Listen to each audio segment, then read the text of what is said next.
Chào tất cả các bạn, hôm nay mình sẽ giới thiệu về một cái slime mặt thú nha. Mình mới mua về được một cái màu xanh.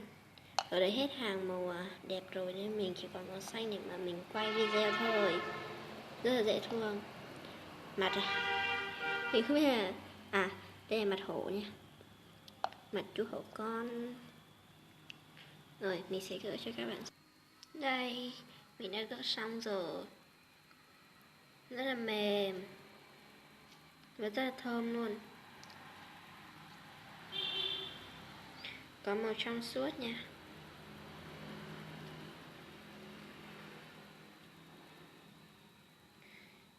Mình mua cái này cũng đúng giá gốc luôn, là 8.000.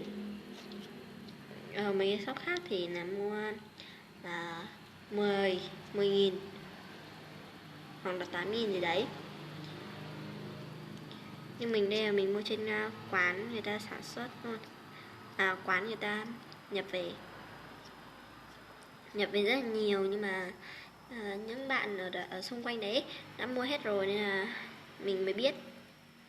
Nhưng mà mình biết thì còn mỗi màu này, bởi vì các bạn ấy không thích màu này mấy. Rất là dễ thương. Video đến đây là hết rồi. Xin chào các bạn nha. Chào tất cả các bạn.